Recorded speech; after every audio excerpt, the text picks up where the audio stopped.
So let's discuss, no, for this varying load. So meron tayong cantilever beam na merong varying load at saka dalawang concentrated na load. So we are tasked to find the deflection and yung slope natin sa B, at the same time yung deflection and slope natin dun sa free end natin. So in this example, so sa first scenario natin, hanapin muna natin yung deflection ng B at saka yung slope ng B. So para mahanap natin yon, siyempre gagawin natin is moment diagram by parts tayo. So in this example, meron tayong cantilever. Since it is a cantilever, no need na isolve muna natin yung mga reactions natin. So gagawin natin dito is moment diagram by parts tayo. O yung moment center natin, dito tayo sa A. So sa A dapat tayo moment center. Kasi kung moment center tayo sa A, mamamatay yung mga forces natin dito. And at the same time, kaya dito tayo moment center kasi nga nandirito yung height ng triangle natin. Kung moment center tayo dito sa B, ang mangyayari is magdadraw pa tayo ng kung moment center tayo sa B, mangyayari is magdadraw pa tayo kasi dapat continuous yan. So magdadraw pa tayo ng mga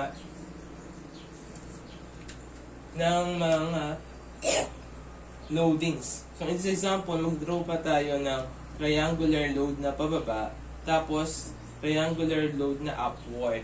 Kung moment center tayo sa B. So napaka-procedural nun, and mahaba-haba yung solution natin. Tapos kukunin pa natin yung mga reaction natin sa A. So in this example, para mabilis na lang yung solution natin, para hindi na natin kunin yung mga reaction sa A, sa point A na lang tayo mag-moment center. So, moment center tayo sa A. So, let's take moment center sa A.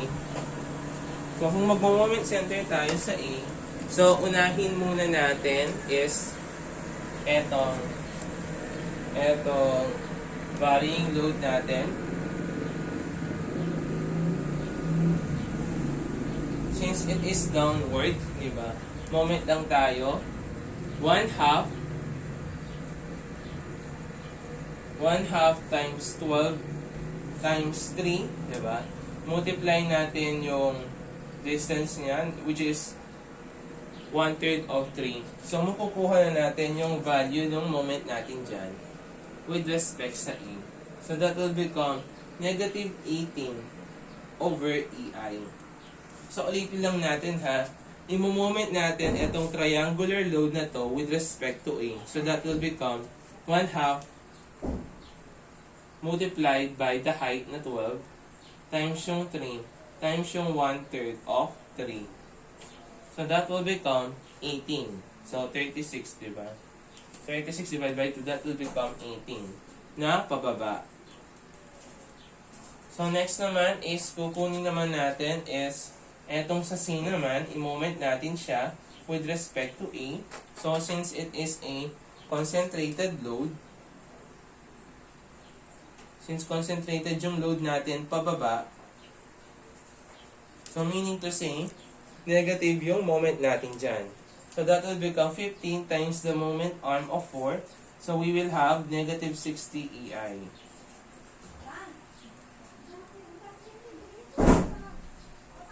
Close down natin. Same with the isa pa dito sa D. So yung load natin, i-moment natin siya with respect to A. So 15 multiply the moment arm of 5.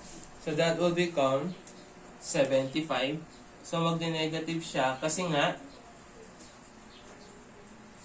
negative kasi nga downward yung force natin. So we have negative 70 EI. So this will now become our moment diagram by parts. Moment center at A naman. So in this example, since it is 1 degree, So, kapag shear magiging 2 degrees, dito na magiging 3 degrees, dito 1 degree, and we have a 1 degree here. So, i-review lang natin, no, yung ano ng cantilever natin. So, kapag sinabi natin cantilever, magde-deflect yan after a certain distance. So, after a certain distance, hindi muna yan magde-deflect. Yan. Hindi muna yan magde-deflect. Let's say, at this point, hindi muna siya magde-deflect. Tapos nun, doon pa lang siya magde-deflect ng pababa. So, assuming na yung red na yun, that is yung deflected shape ng beam natin. So, highlight lang natin siya ng kulay black. So, this will become yung deflection niya. So, this will become the deflected shape ng beam natin, di ba? So, at a certain distance, dun pa lang magde-deflect yung beam natin. So, obviously speaking, since pababa yung mga loadings natin, siyempre, pag ganyan yung deflection ng beam natin. So, yung hinahanap natin dito, unang-una, is yung deflection natin sa beam. So, kung hinahanap natin yon, meaning to say, kung tinitingnan natin dito sa figure, eto yan. Eto yan, di ba? This is our deflection at B. Ngayon, paano natin makukuha yan? So, makukuha natin yan if i-apply natin yung tangent deviation. Since, at a certain point, hindi pa nag-deflect yung beam natin, kung magdodraw tayo ng tangent line from A, mangyayari is, eto yung magiging tangent A natin, yung nasa taas. So, this will now become our tangent at A. Tapos naman, if we will draw a tangent line from point B, so this will become our tangent line at with respect to B naman. So, kung mapapansin ninyo, yung tangent deviation of B with respect to A, yun na mismo yung deflection natin. So, in this example, our deflection at B is only equal to the tangent deviation of B with respect to A. So, kung i-elaborate natin yung formula natin, diba? Tangent deviation of B with respect to A is equal to 1 over EI, the area of BA, with respect, multiply mo siya sa X bar with respect to B naman. So, i-follow lang natin yung formula na yan. So, that will become 1 over EI. So, consider nating area is yung area enclosed by B and A. So, eto lang yan. B to A. This is A to B. So, A, B. Yan. Tapos dito C naman. A, B, C. So, consider lang natin na area is yung enclosed by AB. So, meaning to say, dito sa curve natin, dito sa unang diagram, wala tayong problema dyan. Since it is 3 degrees, so 1 over n plus 1, kaya 1 over 4 yan. Negative, kasi nga pababa, multiplied by yung base niya, that is 3. Yung height niya is 18. Tapos, yung moments, yung x bar niya with respect to B naman, that is, since it is, diba, yung x bar natin dito is 1 over n plus 2. So, 1 over 3 plus 2, that is 1/5. So, yung matitira natin dito, that will become 4/5 of 3. Next naman na isosolve natin is eto naman, etong mga part na to. So, para mahanap natin yung ordinate na to, so, etong moment diagram na to, nagkaroon tayo ng moment diagram kasi nga dito sa 15 kN acting on C. So, para mahanap natin yung value na yon dito sa B, i-moment natin yung 15 kN dito sa B with respect to B. So that will become 15 multiplied by 1. So we will have 15. So kung meron kang 15 dito, meaning to say, meron tayong mapo-form na trapezoid dito. Ayan. So kung 15 yung height nito, meaning to say, 60 minus 15, so we will have 45 yung height ng triangle natin. So meron naman tayong na buong formula para sa trapezoid kung isa-search nyo man. Kaso masyadong mahirap mag-memorize ng formula. Kaya yung trapezoid na to, hatiin natin sa dalawa. Una is yung rectangle, pangalawa is yung triangle naman. So unahin muna natin yung rectangle natin. So that will become negative.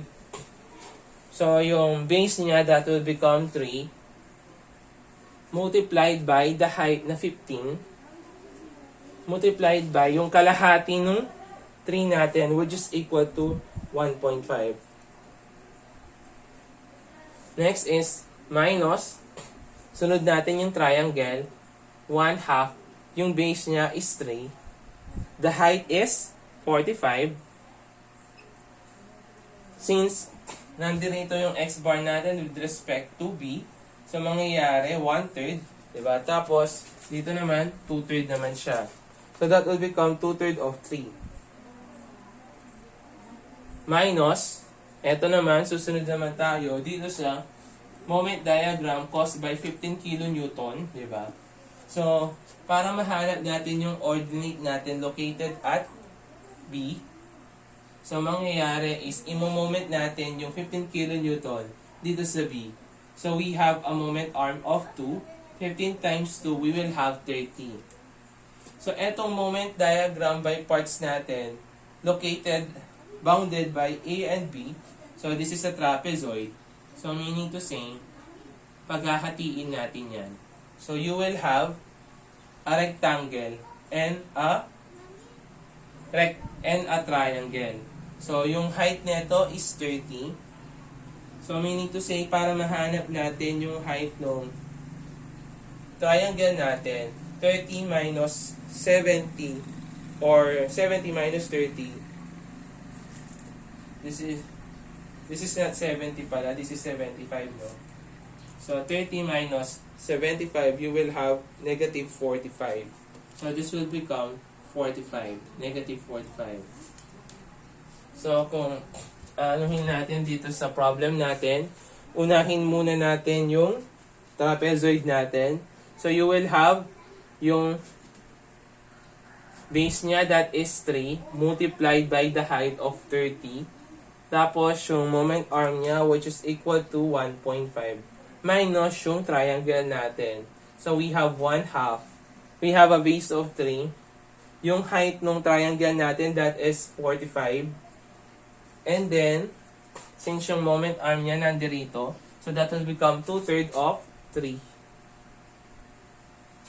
So our deflection at B is now equal to negative 504.9 all over EI kilonewton cubic meter. So, since it is negative, meaning to say, yung deflection natin, below siya dun sa reference line natin. So, meaning to say, yung deflection natin na to, 504.9 all over EI. So, kilonewton cubic meter. Kung gusto mo siya maging positive, no? Below the reference. So, yung reference kasi natin dito, di ba? Etong tangent at E natin. Kaya nag-negative yan kasi nasa ilalim nga yung TB over A natin. So, sa susunod naman, para makuha naman natin yung angle natin sa B naman. So, kung mapapansin ninyo, di ba? Kung i-enlarge natin yung mga figure natin. So, in this example, we have a tangent line drawn at point B. So, mangyayari, if I will going to draw a horizontal line at point B, ito yung magsisilbing theta B natin. Ngayon, in this example, kung mapapansin ninyo, yung angle enclosed by tangent A at saka tangent B, that will become either theta B over A or theta A over B. So, in this example, let's say, from the reference natin na tangent A papunta dito sa tangent B natin, so that will become theta B over A. So, mapapansin ninyo, yung theta B natin, along siya dito sa tangent B natin, mapapansin ninyo, same lang sila ng value. So, kung i-reference mo to, ito yung horizontal line natin sa theta B over A natin kasi nga, horizontal yung theta A natin. So, therefore, by this relationship, we can conclude that theta B is equal to theta B over A. So, in other words, 1 over EI multiplied by the area enclosed of B and A. So, ganun lang siya kasimple. So, kapag cantilever beam, madali lang yung buhay natin sa pagsasolve ng mga deflection natin. So, let's solve. So, we have 1 over EI. So, we have, difference from A to B. So, that will become 1 over 4. So, negative, since it is downward, Negative 1/4. So, base niya is 3, height niya is 18. Minus, copy nyo na lang yung nandirito, that is 3 times 15. Minus, copy mo lang yung mga area dito, 1/2, 3 times 45. So, copy lang natin itong mga nandirito. Kasi nga, itong nasa huling part natin, di ba? Ito yung mga x-bar niya. So, para hindi na tayo mapagod pa. 3 times 30. Minus, etong susunod, 1/2, 3 times 45. So, you will have a theta B equals to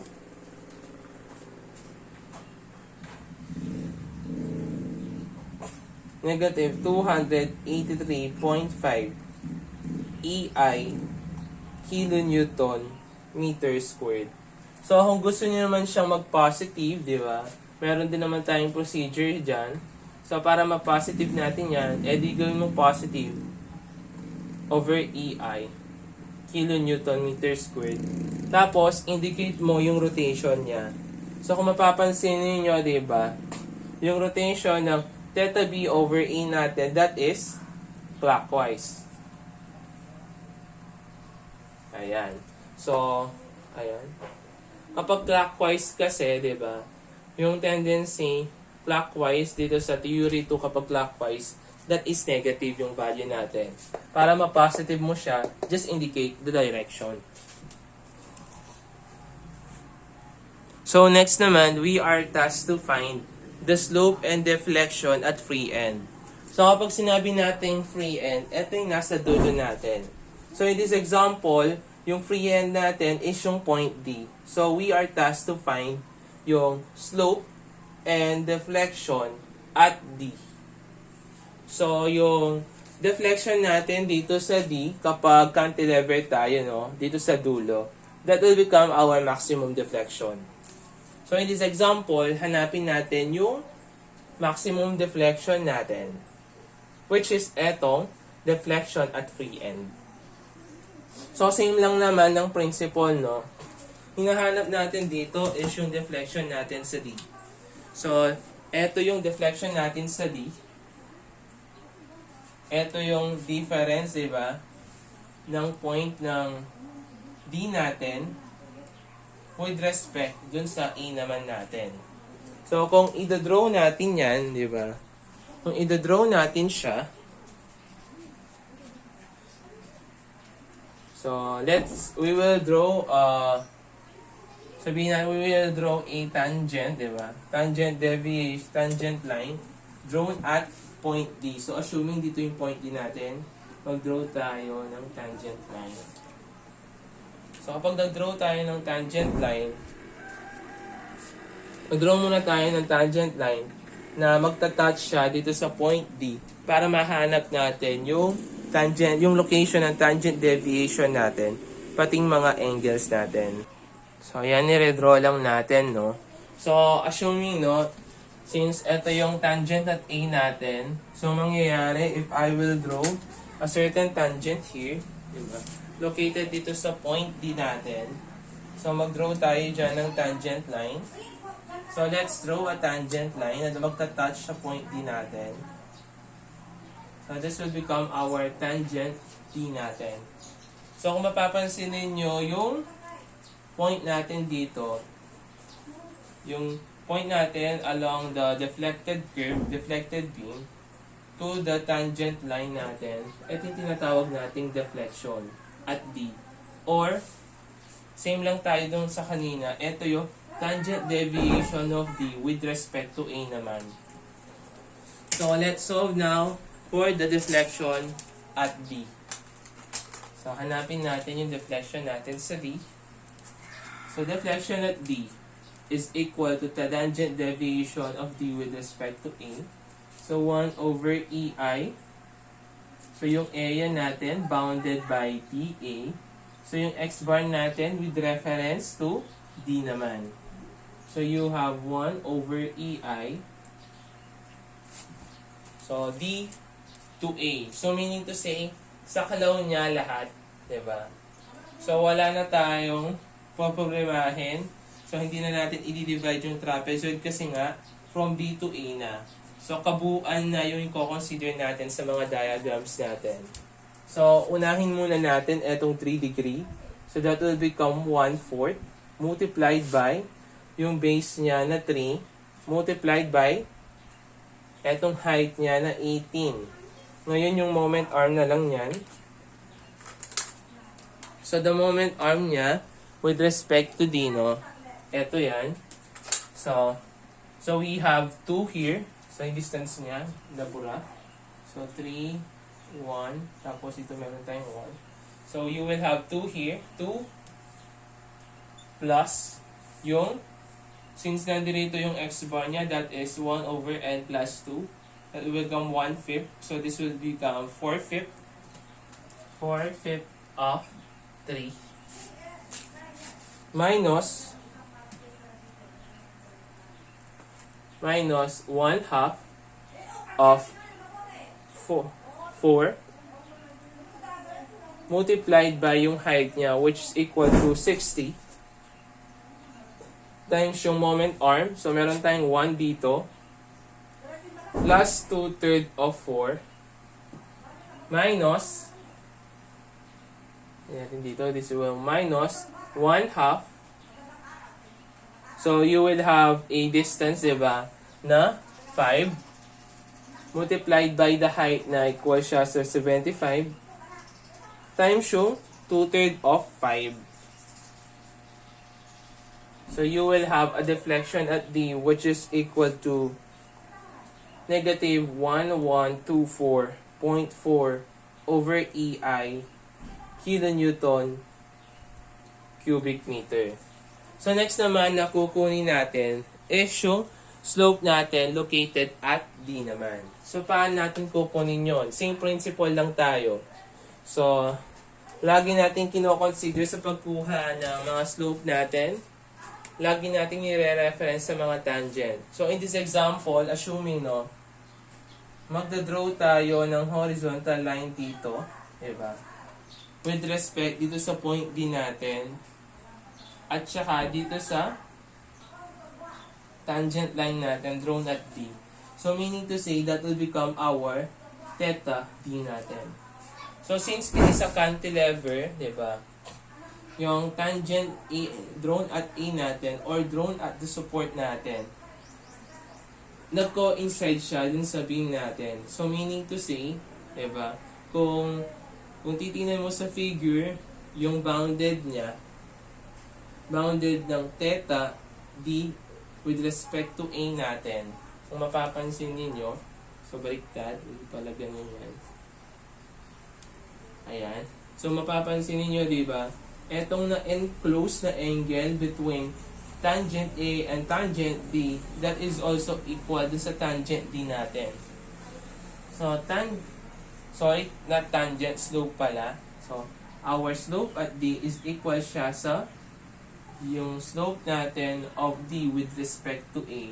So, that will become 1 over EI, yung area enclosed by D and A. So, in this example, hindi na tayo mamumblema sa mga area. Kasi i-base na lang natin yung solution natin dito sa pagkuha ng deflection. Kasi nga, ayusin mo lang dito, etong x-bar natin, di ba? Ano na yan? Slope na yung makukuha mo. So, in this example, mag-refer lang tayo dito sa part na yan. So, that will become 1 over EI. So, negative 1/4, 3 multiplied by 48. Refer tayo dito. Minus 1/2, 4 times 60. Minus, eto na susunod, 1/2, 5 times 75 to 75. So, you will have a value of your slope which is equal to negative 321 over EI kilonewton meter squared. So, kung gusto nyo mag-positive yan, edi i-positive ninyo. And at the same time, indicate nyo lang yung rotation niya. So, in this example, kung mapapansin ninyo yung rotation niya from A, that is clockwise. So, this will now become our answer for the deflections and slopes for problem number 2.